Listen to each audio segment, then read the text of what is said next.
اللہ الرحمن الرحیم۔ جنوبی وزیرستان کے مرکزی شہر وانا جانا اور آنا آج میں ایک ایسے رہبر و رہنما اور مسیحا ملت کی داستان عزم و ہمت کا تذکرہ کر رہا ہوں، جو پرخطر راستوں کے راہی کوہ کو کاہ اور کاہ کو پر کاہ کی حیثیت سے دیکھتے ہیں۔ یہ واقعات جو آپ ناظرین و قارئین کے نظر و نواز کر رہا ہوں، یہ کوئی پریوں کے دیس کا افسانہ نہیں ہے اور نہ ہی جنوبی وزیرستان کے مرکزی شہر وانا کے بارے میں اپنے خیالات کا تانا بانا بن رہا ہوں، اور نہ ہی یہ لفظی بازیگری اور دریائے خیال کی شناوری ہے، بلکہ یہ اس مرد حق آگاہ کا جذبہ خدمت انسانی ہے جس کے لیے اللہ تعالیٰ نے آپ کو وہ ذوق پرواز دی ہے، اور آپ کے احساس کے آنگن سے لے کر آسماں کی نیلگوں وسعتوں تک فضائے بسیط بھی تخلیق فرما دی ہے۔ اس میں کوئی شک و شبہ نہیں ہے کہ ساکن و جامد بے حرکت ہوتا ہے۔ تھکی ماندی روح کے یہ مالک لوگ زمین پر بوجھ ہوتے ہیں، اور حرکت و حرارت ہی اصل زندگی ہے جو دوسروں کے لیے زندہ رہتے ہیں اور دوسروں کو زندگی کی حقیقت سے آگاہ کرتے ہیں اور آگاہ رکھتے ہیں۔ جو تار سے نکلی ہے وہ دھن سب نے سنی ہے، جو سانس پہ گزری ہے کس دل کو پتہ ہے۔ اس لیے جو لوگ زمانے میں ثبات ڈھونڈتے ہیں وہ کبھی بھی معاشرے میں تبدیلی پیدا نہیں کر سکتے، اور مومن کی جو شان اللہ تعالیٰ نے بیان کی ہے شاعر مشرق کی زبان میں، ہر لحظہ ہے مومن کی نئی شان نئی آن، کردار میں گفتار میں اللہ کی برہان، موت کے منہ سے واپس آنے والے حیات نو کی زکوٰۃ ادا کر رہے ہیں۔ اس ہستی سے اپنا تعلق ربع صدی کے قریب ہونے کو ہے۔ اب جب وہ موت کے منہ سے واپس آئے ہیں تو یار لوگوں کا خیال تھا کہ اب گھر سے تھر تک، گلگت سے گوادر تک اور کشمیر سے کاشغر تک، ایران، عراق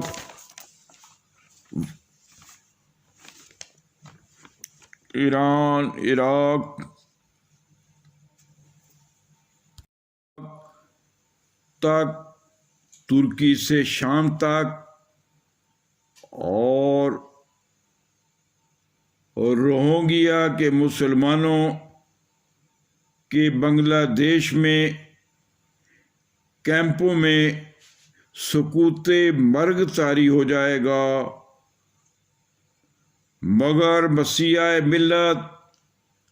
فضیلت مآب ڈاکٹر آصف محمود جا صاحب نے ایک زمانے کو اس وقت ورطہ حیرت میں ڈال دیا جب ہمیں معلوم ہوا کہ ڈاکٹر آصف محمود جا صاحب کی پوری ٹیم وہ جنوبی وزیرستان کے شہر وانا پہنچ گئی ہے۔ ہمارے قلم قبیلے کے فرد فرید جناب اسداللہ غالب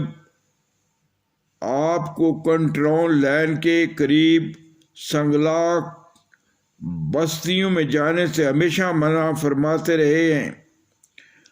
مگر اس مرد مومن کی روح مطمئن ہی نہیں ہوتی جب تک وہ عزم کے ساتھ عمل کو شامل نہ کر لیں۔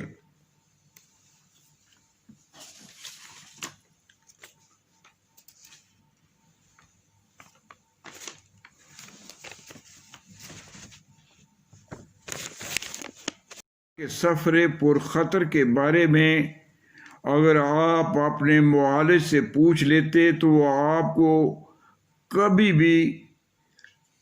مشورہ وانا جانے کا نہ دیتا، مگر ڈاکٹر عاصم محمود جاہ کا احساس پہلے ذوق پرواز کی فضا پیدا کرتا ہے، پھر وہ تب عازم سفر ہوتے ہیں۔ 3 روزہ وانا میں آئی کیمپ درد کے ماروں کے لیے مسیحائی سے کم نہ تھا۔ پیر و جوان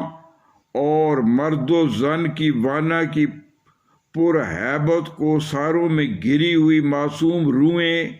اپنے مسیح کی نہ جانے کب سے راہ تک رہی تھیں۔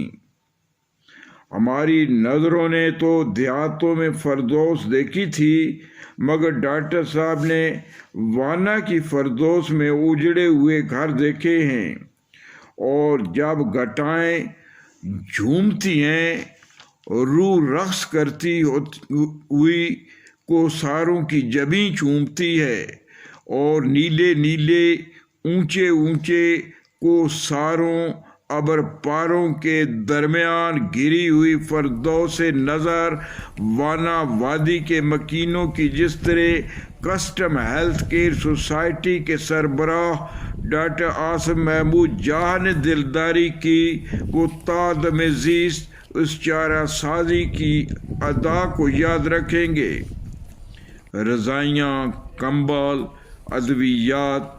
کپڑے، ملبوسات تقسیم کیے گئے، اور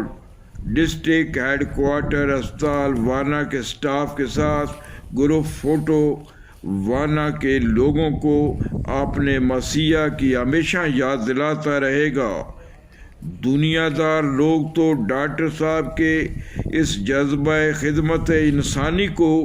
ول پاور سمجھتے ہیں، مگر اللہ والوں نے ول پاور کو ولی کی پاور قرار دیا ہے۔ یہی وجہ ہے کہ مجھے ڈاکٹر عاصم محمود جاہ صاحب سے بے پناہ عقیدت ہو گئی ہے۔ وانا کی تہذیب اور وہاں کے تمدن کے بارے میں ان آنکھوں کو دیکھیں گے جنہوں نے فردوس میں اجڑے ہوئے گھروں کو دیکھا ہے، اور دور تک پھیلے ہوئے نظاروں کو اپنی آنکھ کی ڈبیا میں محفوظ کر لیا ہے۔ 12 گھنٹے کا مسلسل سفر وانا سے لاہور تک تھکا دینے والا اس جلیل القدر انسان کا آپ عزم دیکھیں، عزم بالجزم دیکھیں، آپ ورطہ حیرت میں ڈوب جائیں گے۔ وانا آنا اور جانا اس کو کہتے ہیں۔ شاعر مشرق علامہ ڈاکٹر محمد اقبال نے کہا تھا، پرے ہے فلک نیلی فام سے منزل مسلماں کی، ستارے جس کی گرد راہ ہوں وہ کارواں تو ہے۔ فاروق تسنیم کے ساتھ منشا قاضی، حسب منشا، یوٹیوب، لاہور۔